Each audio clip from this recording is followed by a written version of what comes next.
A transgender woman wins a women's swimming competition. Another transgender wins the beauty pageant. Some people are excited, and some are furious. Is that an issue in the modern world? Because it definitely made headlines, creating a lot of arguments. Let's take a closer look. Meanwhile, please subscribe to our channel and press the bell button for notifications to be the first to know fresh rumors and scandals. The issue of transgender women competing in competitions against cisgender women, aka a person who is biologically identified as a female, is provocative and promises to become even more so in the coming years. At all levels of sport, transgender are stepping onto the podium and into the headlines. New Zealand weightlifter Laurel Hubbard won 2 gold medals at the Pacific Games, and college senior Ceci Telfer became the NCAA Division II national champion in the 400-meter run. Another senior, June Eastwood, has been instrumental in her cross-country team's success. At the high school level, Terry Miller won the girls' 200-meter dash at Connecticut State Open Championship track meet. These performances are inherently praiseworthy, shining examples of what humans can accomplish with training and effort. But as more transgender athletes rise to the top of their fields, some vocal opponents are also expressing outrage at what they see as transgender athletes ruining sports for cisgender girls and women. Have you heard about any of them? If so, whom did you support? The public face of transgender athletes today is college swimmer Lia Thomas, a transgender woman who's in the process of transitioning from male to female. Thomas previously competed for the men's swimming team at the University of Pennsylvania, posting the 32nd fastest 1600-yard freestyle time in the nation for men in 2018-2019. and ranking 65th and 554th in the 500-yard and 200-yard freestyle respectively. But when she started competing against women in female sport, she started showing much better results.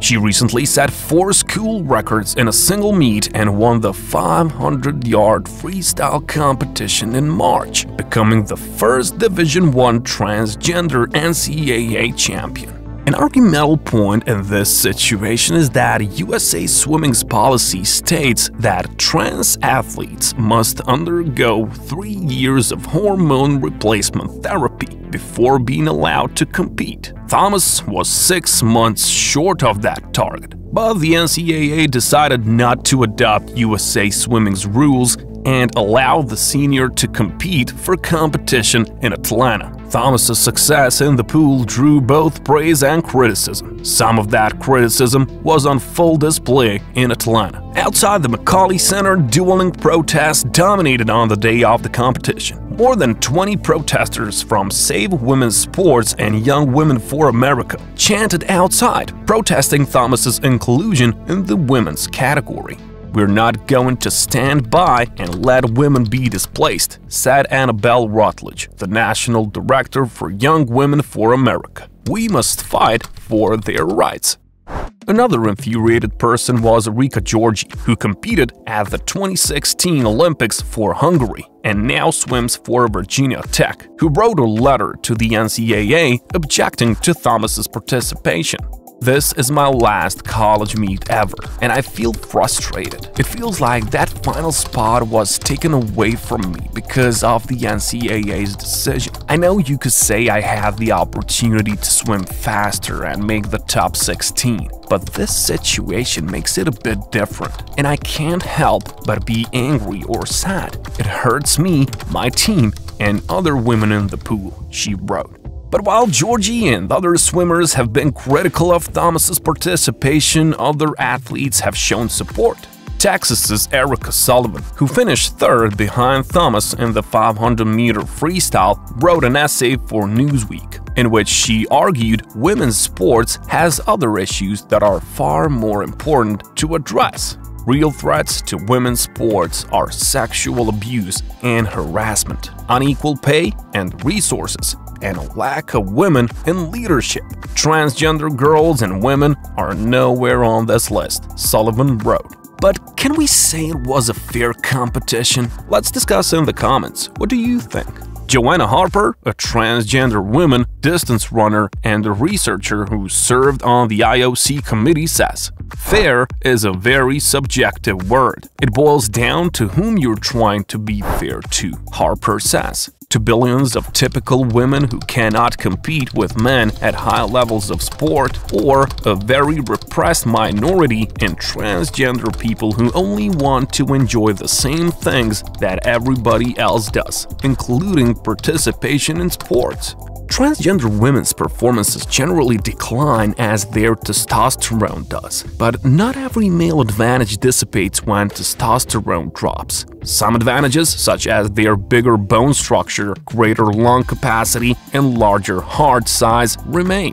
A good example of this can be weightlifter Laurel Hubbard from New Zealand, one of the first transgender athletes to compete in the Olympics. She failed to win a medal in the women's over 87-kilogram division weightlifting event. It was her first and only event at the Tokyo Games. The inclusion of Hubbard, 43, who transitioned in her mid-30s and has competed at the women's international level since 2017, was divisive, with her supporters welcoming her participation, while critics questioned the fairness of transgender athletes competing against cisgender women. Before the Olympic Games, Hubbard had largely declined interviews, and she has remained off social media in recent years. After winning 2 silver medals at the 2017 International Weightlifting Federation World Championships, she told Radio New Zealand, "I am who I am. I'm not here to change the world. I just want to be me and just do what I do."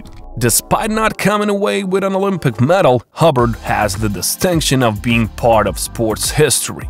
While openly transgender athletes have been permitted to compete in the Olympics since 2004, this is the first year they have done so. In addition to Hubbard, there were at least 3 other transgender or non-binary athletes in Tokyo. Canadian soccer star Quinn, American skateboarder Alana Smith, and American BMX freestyle rider Chelsea Wolfe. Which team will you join? Those who cheer them up or those who are strongly opposed? Leave a comment to let us know.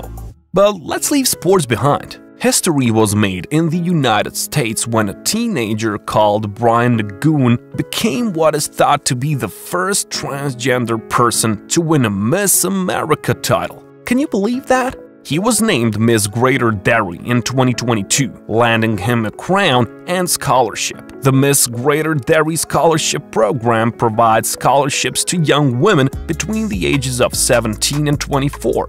Brian is currently a freshman at Nashua Community College, majoring in business management. In April 2023, Brian will compete against other local title holders to become Miss New Hampshire 2023. The winner of the state round will then proceed to participate in the wider Miss America pageant later in the year. Celebrating the landmark achievement on her Instagram page, Brian said, "No words could explain how much the win meant to her." She wrote, "In the 100-year history of Miss America, I have officially become the first transgender title holder within the Miss America organization." In a follow-up post, the student explained how she wants to pursue a career in modeling and one day create sustainable, ethical, and inclusive products such as clothing, cosmetics, and accessories. On top of this, the aspiring Miss America contestant has started a social media initiative using the hashtag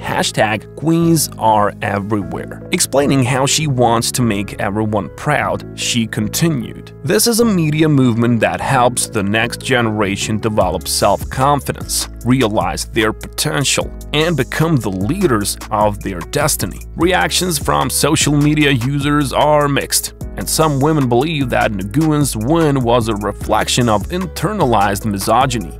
Supporters said that win was incredible, with one fan writing, "I'm in awe of you, thank you for inspiring." But many expressed outrage. One Twitter user said, "Miss America will no longer be about women. Men want to make us irrelevant." Another wrote this, "We live in a very strange times indeed. One doesn't have to even be a woman to be a miss. How crazy is that?"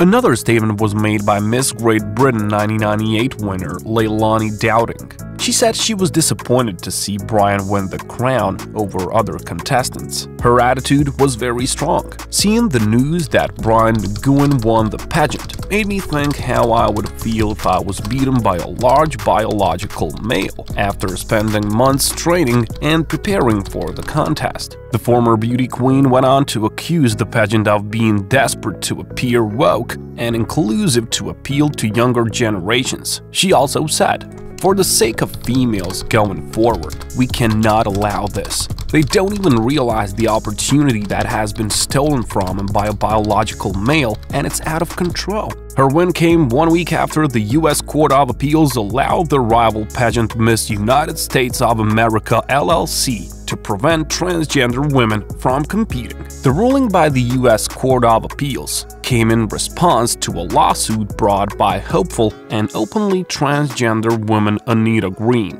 She sued the United States of America pageant's organization after she was not allowed to participate in the Miss Oregon beauty pageant, even though the pageant itself asked her to take part in the contest. She initially sued the United States of America pageants in 2019, but the U.S. District Court for the District of Oregon dismissed the case, leading her to pursue an appeal.